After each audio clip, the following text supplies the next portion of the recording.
नमस्कार, मेरा नाम आलोक है। आप लाइव देख रहे हैं। देखिए, अब एनडीए में सीट शेयरिंग का फॉर्मूला तय हो गया है। कौन सी पार्टी कहां से चुनाव लड़ेगी ये भी तय हो चुका है।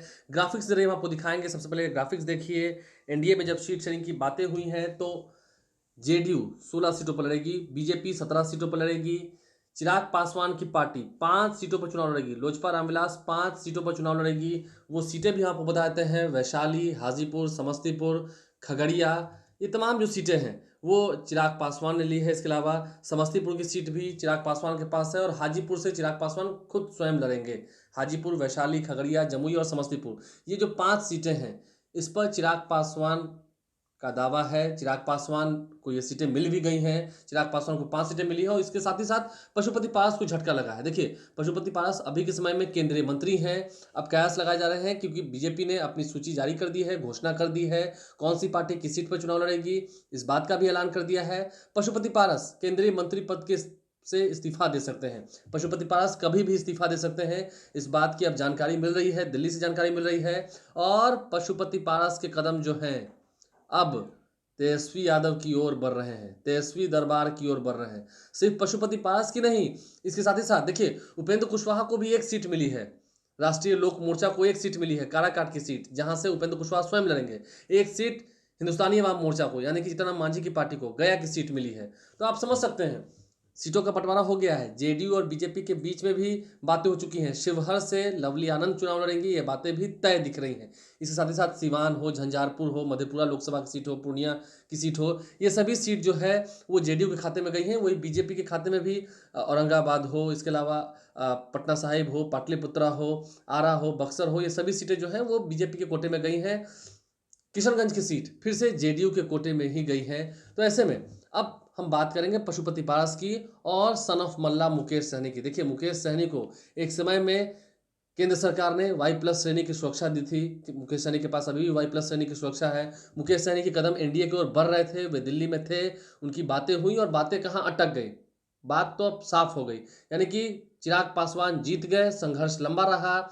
उनके पिता के निधन के कुछ महीने के बाद ही, लगभग 7-8 महीने के बाद ही, पार्टी भी टूट गई और परिवार भी दो खंडों में बट गया। पशुपति पारस अलग हो गए, केंद्र में मंत्री बने और प्रिंस राज समस्तीपुर से सांसद तो थे ही, वे भी अलग हो गए। यानी कि राष्ट्रीय लोजपा का जिक्र भी आज के प्रेस कॉन्फ्रेंस में नहीं किया गया। यानी कि राष्ट्रीय लोजपा कोई पार्टी है, एनडीए के साथ है, इस बात का जिक्र भी नहीं हुआ। भले पशुपति पारस ने कुछ दिन पहले ही कहा था कि वे एनडीए के साथ है अभी भी। मुकेश सहनी की पार्टी का भी कोई जिक्र नहीं किया गया।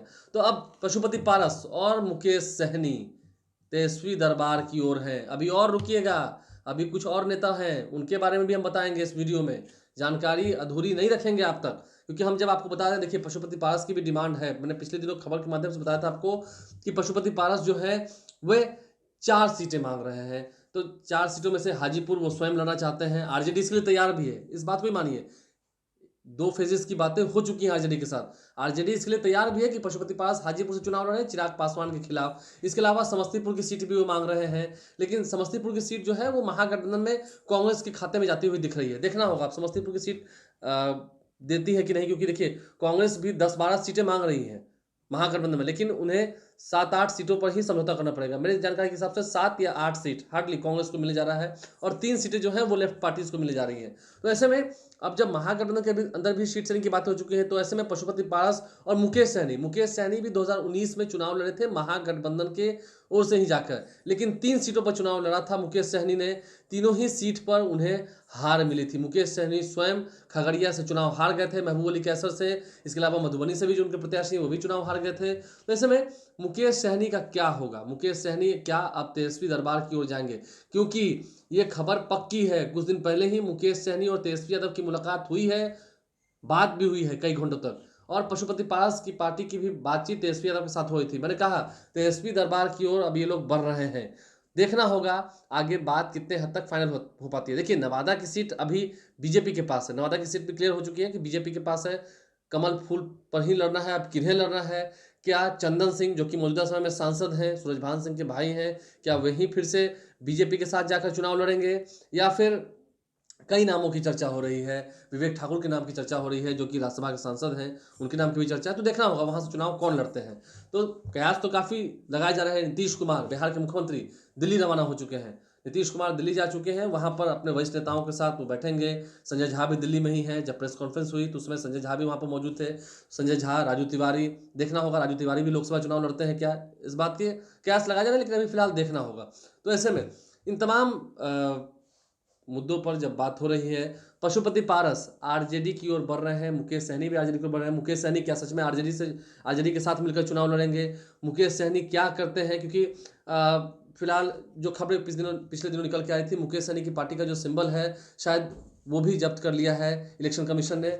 नाव छाप शायद उनकी पार्टी का चुनाव चिन्ह अब नहीं रहा है, विकासशील इंसान पार्टी का जो जानकारी है। अब आगे देखना होगा मुकेश सहनी क्या स्वयं चुनाव लड़ते हैं। मुजफ्फरपुर से उनकी चर्चा होती है, कटिहार से उनकी चर्चा होती है, तो कई जगह से चर्चा होती है। मुकेश सहनी कहाँ से चुनाव लड़ते हैं? क्या वे आरजेडी के साथ जाते हैं? क्योंकि अब तो बातें स्पष्ट हो गई, एनडीए के सीट शेयरिंग फाइनल हो चुकी है। एनडीए ने अपने जो अलायंस पार्टनर उनके साथ सीटों का बंटवारा कर लिया है। पशुपति पारस क्या करेंगे? प्रिंस राज कहाँ से चुनाव लड़ेंगे? साथ ही साथ महबूब अली कैसर भी देखना हो, क्योंकि खगड़िया की सीट चिराग पासवान के पास गई है। क्या महबूब अली कैसर चिराग पासवान के साथ रहते हैं? वैशाली की सीट भी है, तो देखना होगा वीना सिंह की भाग्य का ताला भी क्या फिर खुलता है? वीना देवी वहीं से चुनाव लड़ती हैं, जो मौजूदा समय में सांसद हैं, जो पशुपति पारस को कई महीने पहले ही छोड़ चुकी है उनकी पार्टी को। तो आगे इन तमाम चीज़ों पर हमारी नजर बनी रहेंगी। फिलहाल नीतीश कुमार दिल्ली के लिए जब रवाना हुए, उन्होंने कुछ नहीं कहा है, पत्रकारों से कोई बातचीत नहीं की है। लवली आनंद ने भी आज जेडीयू का दामन थाम लिया है। लवली आनंद शिवहर से चुनाव लड़ेंगे, ये बात भी तय दिख रही है। तो पशुपति पारस कितने सीटों पर मानेंगे और उनके पास उम्मीदवार कौन कौन से हैं? क्योंकि जब सीटों पर बातें होंगी तो उम्मीदवारों पर भी बात होगी, किसे वो कहां से लड़ना चाहते हैं। वैशाली की सीट भी पशुपति पारस मांग रहे थे, समस्तीपुर की सीट भी पशुपति पारस मांग रहे थे। तो इसके अलावा देखना होगा कौन कौन सी सीट उन्हें दी जाती है, कितनी सीटों पर समझौता होता है। क्योंकि पशुपति पारस तेजस्वी यादव से मिलेंगे, ये बात भी तय दिख रही है, ये बातें भी तय दिख रही है। लालू प्रसाद भी फिलहाल पटना में है, और मुकेश सहनी भी क्या फिर से महागठबंधन की ओर ही है? क्योंकि अब रास्ता कुछ बचा नहीं है, या तो फिर अकेला चलो, अकेले चलने की बात होगी। क्योंकि बिहार में तमाम जितनी पार्टियां हैं उन्होंने कहीं ना कहीं किसी न किसी के साथ गठबंधन किया है, मुकेश सहनी की पार्टी भी गठबंधन करेगी। क्योंकि मुकेश सहनी की बात एनडीए के साथ नहीं बनी, जितनी सीटें वो मांग रहे थे उतनी सीट एनडीए देने के मूड में नहीं थी। एक सीट दे रही थी वीआईपी पार्टी को, वो भी मुकेश सहनी को मंजूर नहीं हुई। तो खैर, अब मुकेश सहनी और पशुपति पारस क्या एनडीए के साथ तो वो गए ही नहीं, क्या अब वे महागठबंधन के साथ आएंगे? चर्चाएं इस बात की शुरू हो चुकी है, कयास लगाए जाने भी शुरू हो चुके हैं। पशुपति पारस अगर आते हैं तो क्या करते हैं? क्या हाजीपुर से वो चुनाव लड़ेंगे? आरजेडी इसके लिए तैयार भी है, तेजस्वी तैयार है। इसके अलावा जेडीयू के भी दो विधायक तेजस्वी यादव से मिल चुके हैं, इस बात की पक्की खबर है। तेजस्वी यादव से मिल चुके हैं दो विधायक। पिछले 2 दिनों की हम खबर बता रहे हैं, देर रात को तेजस्वी यादव के सरकारी आवास में जाकर पटना में ही उन्होंने मुलाकात की है। देखना है क्या उन दोनों की नजरें भी लोकसभा चुनाव लड़ने को है। लेकिन क्योंकि हाल ही में देखा था आपने, जब विश्वास मत हासिल करना था उस वक्त जेडीयू के सभी विधायक समय से नहीं पहुंचे थे, बीजेपी के भी कई विधायक समय से नहीं पहुंचे थे, और बीजेपी के भी कई विधायकों ने हाल ही में जो डिनर डिप्लोमेसी की है, डिनर किया है, उसमें कई क्षत्रिय समाज के विधायक जो है वो मौजूद थे। तो ऐसे में बीजेपी के लिए ये टेंशन बढ़ा देने वाली खबर है। साथ ही साथ जेडीयू के भी 2 विधायकों ने तेजस्वी यादव से मुलाकात की। मैं फिर से कह रहा हूँ, 2 विधायकों ने। हाल ही में आपने देखा था जेडीयू के एक विधायक डॉक्टर संजीव ने दावा किया था खगड़िया से चुनाव लड़ने का, जेडीयू से। लेकिन खैर, अब खगड़िया की जो सीट है वो लोजपा रामविलास के खाते में जा चुकी है। वहां से कौन लड़ेंगे वो तो चिराग पासवान को तय करना है। तो ऐसे में डॉक्टर संजीव क्या करते हैं? डॉक्टर संजीव ने महबूब अली कैसर के खिलाफ खूब जमकर के हुंकार भरी थी पिछले दिनों हमसे खास बातचीत के दौरान। तो ऐसे में जेडीयू के भी 2 विधायकों की नजर है। जब विश्वास मत हासिल करना था बिहार विधानसभा में, जब एनडीए की सरकार का गठन हुआ था बिहार में, नीतीश कुमार ने महागठबंधन का साथ छोड़कर एनडीए में आना स्वीकार किया था 28 जनवरी को। उसके बाद जब विश्वास मत हासिल करना था 12 फरवरी को, जेडीयू के विधायक नहीं पहुंचे थे।